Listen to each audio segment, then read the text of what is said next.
World Environment Day, World Soil Day, Father's Day, Mother's Day, of course, Lover's Day, etc. etc. இந்த டேஸ்ல என்ன இருக்கு? Either we have to celebrate or else we have to remember. இந்த ரெண்டு things கூட தான் இந்த விஷயம் வரும். ஸோ செலிப்ரேட் பண்ணும்போது நம்ம அச்சீவ் பண்ணிட்டோம். ஒரு விஷயத்தை ரிமெம்பர் பண்றோம் அப்படின்னா நம்ம அச்சீவ் பண்ணலாம், அங்கே ஏதோ ஒரு லேக்கிங் இருக்குன்னு இருக்கும். ஸோ அதுக்காக தான் இந்த டேஸ் எல்லாமே செலிப்ரேட் பண்ணியிருக்கோம். இப்போ இந்த ஆஸ்மோசிஸ் அப்படின்னு ஒரு விஷயம் நீங்க 12th படிச்சிருக்கீங்க. அப்படின்னா என்ன?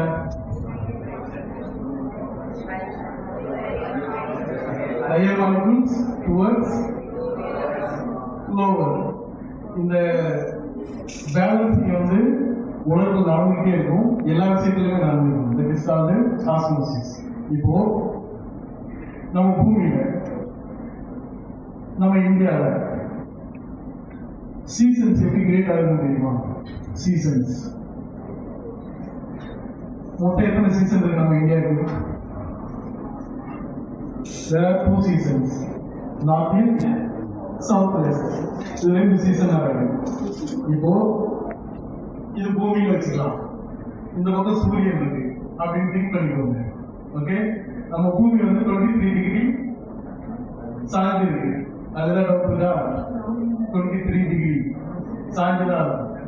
இப்போ சன் இங்க இருக்கு, பூமி 23 டிகிரி இப்படி சாய்ந்து இருக்குன்னு வச்சுக்கலாம். இந்தியா இந்த ஷேப்ல இருக்குன்னு வச்சுக்கலாம். ஓகே, இங்க புரிஞ்சுதா? பூமி 23 டிகிரி சாய்ந்து இருக்கு, சன் இங்க இருக்கு, இந்தியா இந்த ஆங்கிள் இருக்குன்னு வச்சுக்கோங்க. இப்போ சூரியனுக்கு பக்கமா இருக்கு இந்த ஏரியாவா இந்த ஏரியாவா? மேல. அப்ப நார்த்ல வந்து பக்கமா இருக்கும்போது ஹீட் அதிகமா இருக்கும். அப்போ சவுத்ல இருந்து கிளவுட்ஸ் எல்லாமே நார்த் பக்கம் மூவ் ஆகும். எப்படி மூவ் ஆகும் அப்படின்னா, எங்க கேரளா வழியா இந்த பக்கம் போய் அரபிக்கடல் போய் இந்த பக்கம் நார்த் ஈஸ்ட் அந்த மூலையில போய் திரும்ப ரிவர்ஸ்ல வரும். ரிவர்ஸ்ல எப்போ வரும் அப்படின்னா, திரும்ப இது 23 டிகிரி இப்படி சாயும் நம்ம. அப்போ சூரியன் இங்க இருக்கு, இதான் பக்கம். அப்போ நம்மளோட தமிழ்நாட்டுல ஹீட் அதிகமாகும். ஸோ இங்க ஹீட் அதிகமா இருக்கிறதுனால இந்த ஆஸ்மோசிஸ் ரிவர்ஸ் டுவர்ட்ஸ் தமிழ்நாடு. அப்போ நார்த் ஈஸ்ட் மான்சூன் நமக்கு வந்து மழை தரும். இதான் வந்து இந்தியாவில் வந்து 2 சீசன் பேலன்ஸ் பண்ணிட்டு இருக்கு. ஓகே, அது மாதிரி நம்மளோட ஹியூமன், இப்போ நம்ம ஒரு ஹியூமன். பட் அப்கோர்ஸ் நாம எப்படி அப்படின்னா, கெமிஸ்ட்ரியில நிறைய எலிமெண்ட்ஸ் வச்சிருப்பீங்கல்ல. எத்தனை எலிமெண்ட்ஸ் இருக்கு? எத்தனையோ இருக்குது. ஒரு குரூப் ஆஃப் எலிமெண்ட்ஸ் இருக்கு, chemical elements. So we are the combination of chemical elements. This is also one combination of chemical elements. அது மாதிரி உலகத்துல எல்லாமே ஒரு காம்பினேஷன் ஆஃப் கெமிக்கல் எலிமெண்ட்ஸ். இந்த கெமிக்கல் காம்பினேஷன் அதுக்கு ஹியூமன் ஸ்ட்ரக்சர் இருக்கு, அது ஒரு ரியாக்ட் பண்ணுது இந்த உலகத்துல. அது மாதிரி ஒரு பிளான்ட், அதுக்கு ஒரு கெமிக்கல் ஸ்ட்ரக்சர் இருக்கு, அது அதோட ரியாக்ஷனை கொடுக்குது. லைக் H2O CH2 சேர்ந்தா ஒரு ரியாக்ஷன் நடக்கும். அந்த மாதிரி ஒவ்வொரு கெமிக்கல் எலிமெண்ட்டும் காம்பினேஷன் ஆகும்போது ஒரு ரியாக்ஷன் நடக்கும். புரிஞ்சுதா? அப்போ இப்போ உலகம் பூரா வந்து கெமிக்கல் காம்போசிஷன் இதுதான் இப்படிதான் பிரிஞ்சு இருக்கு. ஹியூமன் லிவிங், நான் லிவிங் இதெல்லாம் மாறுறது எல்லாமே கெமிக்கல் எலிமெண்ட்ஸ். இப்போ ஆஸ்மோசிஸை இங்க ஞாபகப்படுத்துங்க. கெமிக்கல் எலிமெண்ட்ஸ் எப்போதுமே என்ன பண்ணுவோம், ஒரு விஷயத்தை பேலன்ஸ் பண்ணிட்டே இருக்கும். இப்போ பிளான்ட் ஹெல்த்துக்கு நமக்கு ஒரு பிரச்சனை அப்படின்னு வச்சுக்கோங்க. பிளான்ட் ஹெல்த்துக்கு பிரச்சனை அப்படின்னா அங்கே ஏதோ ஒரு எலிமெண்ட் வந்து லேக்கிங் ஆகுது.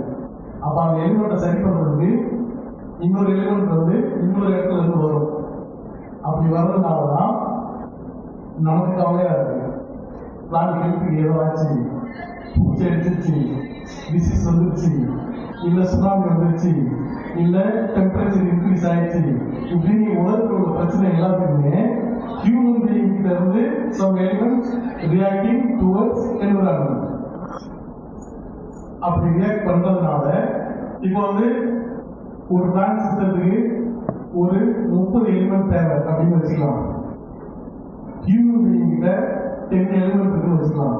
மீதி 20 element இந்த environmentல வேற எங்கேயும் இருக்குன்னு அர்த்தம், வேற ஃபார்ம்ல வேற யார்கிட்டயும் இருக்குன்னு அர்த்தம். நாம இருக்கிற 10 elements மூலமா இந்த rehabilitation, sequestration, அப்புறம் இந்த climate resilience, cropping pattern, screen house, இது மாதிரி பல பேட்டர்ன்ஸ்லாம் வந்து நாம டெவலப் பண்ணி ஒரு 10 elements வந்து காம்பன்சேட் பண்ணிருக்கோம். மீதி 20 elements எங்க இருக்குன்னு நமக்கு தெரியாது. ஸோ அதை தேடிட்டோம் அப்படின்னா we can save the plants. இன்னொன்று என்னன்னா, இப்போ ஹியூமன் பீயிங்ல எப்படி ஒரு டாக்டர், ஒரு இன்ஜினியர், ஒரு அக்ரிகல்ச்சர் டாக்டர், ஒரு பிசியோதெரபிஸ்ட், இது மாதிரி ஒரு 100 பேர் இருக்காங்க அப்படின்னா 100 பேர்ல ஒரு 10 பேர் வந்து அவங்களோட அறிவை பயன்படுத்தி டாக்டராவோ, இன்ஜினியராவோ, பிசியோதெரபிஸ்டாவோ, நர்சிங்காவோ, இப்படி வேற வேற ஃபார்மேட்ல, விவசாயியாவோ, இப்படி வேற வேற ஃபார்மேட்ல இருந்து ஹியூமன் பீயிங்க்கு ஹெல்ப் பண்ணுவாங்க. இப்போ எனக்கு வந்து கை உடஞ்சிச்சுன்னா ஹியூமன் பீயிங்ல ஒரு டாக்டர் வந்து சரி பண்ணுவாரு. எனக்கு கை வந்து சுருக்கு வந்துச்சுன்னா ஹியூமன் பீயிங்ல ஒரு பிசியோதெரபிஸ்ட் வந்து சரி பண்ணுவாரு. அனிமல்ஸ் வந்து நம்மளை சரி பண்ணாது. இந்த பிளான்ஸாவே இருந்தாலும் அந்த பிளான்ட் வந்து ஹியூமன் பீயிங் தான் கொண்டு வந்து சரி பண்ணுவாங்க. அது மாதிரி உலகத்தில் உள்ள பிளான் சிஸ்டம், அதுக்கு கடவுளே பிளான்ட்குள்ளேயே ஒரு டாக்டர் வச்சிருப்பாரு, அவங்களுக்குள்ளேயே ஒரு இன்ஜினியர் வச்சிருப்பாரு, அவங்களுக்குள்ளேயே ஒரு பிசியோதெரபிஸ்ட் வச்சிருப்பாங்க பிளான்ட்குள்ளேயே. அப்போ we have to search that doctors, பிளான்ட்குள்ள டாக்டர்ஸ் யாருக்காக கண்டுபிடிக்கணும். இது means which plant helps to other plant அப்படிங்கிற விஷயத்தை நம்ம கண்டுபிடிச்சிட்டோம் அப்படின்னா we can save at least ஒரு 60%, 70% நம்ம பிளான் சிஸ்டம் வந்து சேவ் பண்ண முடியும். ஓகே, ஸோ நமக்காக பிளான் சிஸ்டம் அப்படிங்கிறத மாற்றி பிளான் சிஸ்டம் இல்லை யூனிவர்ஸுக்காக நாம அப்படின்னு ஒரு கான்செப்ட் கிரியேட் ஆச்சு அப்படின்னா நம்ம இந்த தேடல ஆரம்பிப்போம். இந்த தேடல் இல்லாம மனிதனுக்காக அப்படின்னு ஒவ்வொரு விஷயமும் மாறிக்கிட்டே போக போறதுதான் வந்து பிளான் சிஸ்டத்தோட சீக்வன்ஸ் வந்து கொலாப்ஸ் ஆகும். So always we have to search and we have to concentrate the doctors of plant system, the engineers of plant system are towards that way. So that is my opinion, and happy World Plant Health Day. Thank you.